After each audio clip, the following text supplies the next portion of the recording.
It's like the same with me every day. I know to be careful every day. Right. See what I'm saying? Like that's normal. Like just the Chicago mentality. Just the Chicago mentality. Before FBG Duck would have a short but prolific career as an extremely talented rapper with multiple mixtapes and countless singles like his super popular track Slide. Before FBG Duck would sign a record deal with Sony Music worth nearly $2 million. Hold on. Oh, they think you got my money? Yeah, they tweaking. We got separate money.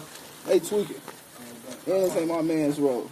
Before FBG Duck would lose his life to gun violence after getting shot in the Gold Coast area of Chicago, Illinois. It was a Chicago rapper who was gunned down here on one of Chicago's ritziest streets. They say 2 other people were also shot when 4 gunmen, witnesses say, jumped out of cars and fired from just a few feet away. Looking back on it now, FBG Duck's career might have been brief, but it was wildly successful. As both a solo artist and a member of his Flyboy gang, Duck's career is chock full of hit songs and banging beats. When he dropped his EP Big Clout in 2018 and the mixtape This Is How I'm Coming 3 in 2019, he had no idea at the time, but those would be the last 2 albums he'd ever release, because this complex figure in the world of Chicago drill would lose his life to gang-related violence at the age of only 26 years old. FBG Duck was well respected in the city, was well loved.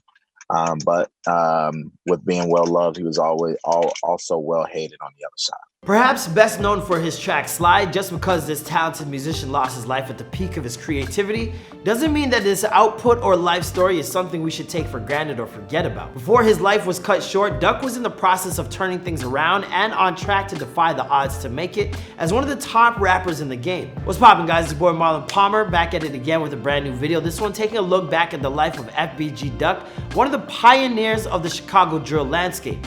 My man lived a brief but memorable life, and today I'm going to tell you all about it. Please be sure to let us know what you think about the man and his story in the comments down below. Let's get into the video.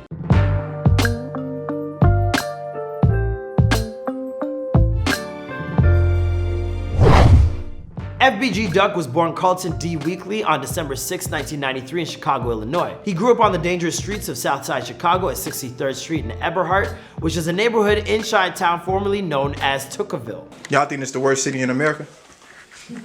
Nah. I love this city. It's a lot of cities. You love Chicago? It's a lot of cities. Chicago? It's a lot of cities that's worse than our city, bro. They just so focused on our city. See what I'm saying? They just so focused on our city. Duck became entangled in gang and street violence in this area from a young age, joining the ranks of the Flyboy gang, which overlapped with various factions of the Chicago street gang known as the Gangster Disciples. When he wasn't hustling on the streets as a teenager, Duck was working on his mic skills, and by the time he was 18, he was releasing his first music at the very beginning of the Chicago drill wave. He reportedly began posting the tracks as a response to other local rappers like Chief Keef and Lil Durk, who were making their own music at the time but were members of a rival neighborhood crew. Speaking with Zach TV, Duck said, "O-Block took our shit and made it disrespectful. It wasn't a disrespectful thing at first." His first mixtape would drop in 2013 with the title Look At Me and go on to do some great streaming numbers, getting him some online notoriety for his talent. But beyond the music he was making, Duck's life was one with danger at seemingly every turn. In 2017, his older brother Jermaine Robinson, who was also a member of Durk's crew and rapped under the name FBG Brick, was shot and killed in a double homicide in Woodlawn on the south side. Understandably, Duck's turbulent lifestyle had him rapping about lost loved ones and mixtape releases like This Is How I'm Coming 2, and 2018's emotionally volatile Look At Me Too. But it was a song on that former record that would almost single-handedly rewrite Duck's life, his 2017 hit Slide. After its release, that song was everywhere on the radio, and it was getting mad play in every corner of Chi-Town, North and South, which made it a bona fide hit regardless of affiliation. Before he knew it, Slide was going gold, and that had record labels breathing down his neck. Duck would ultimately sign with Sony, who came correct with a nearly $2 million offer. With his newfound success at his fingertips, Duck decided to try and change his life's trajectory. He extended his hand in peace to several of his former enemies, which showed immense personal growth on his own part.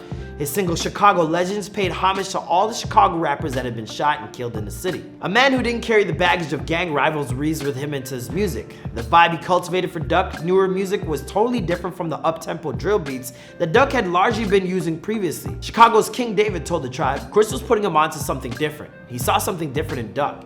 So if you pay attention, his music started changing. Chris was bringing out the other side that people didn't know he had. Duck even joined the 2020 Vision campaign to speak out against the shooting deaths of Chicago children, a program founded by a man named Bo Deal. And I want to say another thing too though, man, like everybody that's on this internet doing all this extra, you know what I'm saying, putting your guns up. I used to be one of the to do it too, you know what I'm saying? Don't get me wrong, I used to do it myself, but I grew. I learned as a man that can't keep going on, you know what I'm saying? But for their part, rivals like Lil Durk and the recently deceased King Von continue to diss him and his crew members in their music, making sure other rappers wouldn't work with the man, regardless of the olive branch that was being extended their way. If they feel like they gotta show them that much respect, well, they like, we ain't gonna fuck with Duck. You don't want to fuck with him anyway. Right. Basically, you don't want to fuck with me anyway. You know? Eventually, Duck couldn't just let the slander rest for any longer. In the last year of his life, he dropped nearly a dozen one-off singles, one of which was the track Dead Bitch. And man, this song, wow. The video to this track would prove to be Duck's undoing.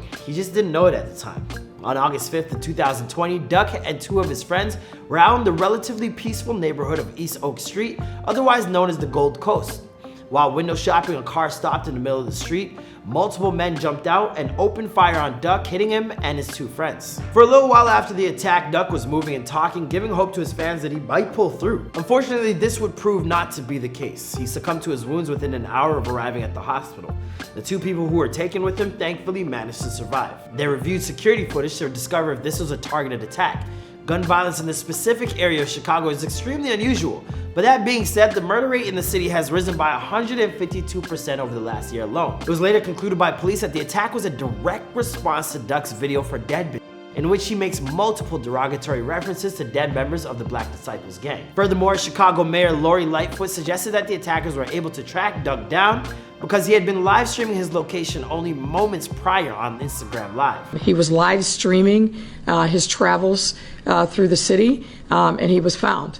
So it's concerning to me anytime there's a shooting anywhere in our city. Which is wild because, like, if you've seen an FBG Duck interview, like, he was really against that. A week after his senseless death, Duck's mother, Lashina Weekly, had a press conference where she asked for peace between these two warring factions. I am calling for peace for the murder of my child, and I'm also calling for justice. But since then, no one has been arrested for FBG Duck's murder, and his case is still ongoing. Here's hoping that one way or another, someone is brought to justice for his tragedy, but considering rappers are still losing their lives, I think it's safe to say that there's still a lot of work that needs to be done before there can be any real peace. Hopefully we eventually get to the point where everyone is trying to turn over a new leaf like Duck was. And alright guys, I think we'll end this video here. Don't forget to leave some of your favorite memories of FBG Duck in the comments down below to commemorate his immense talent. I know at least one of you guys have been asking for FBG Duck on every video for months, so you finally got it. Thank you guys for watching. I'll catch you in our next video. Bye.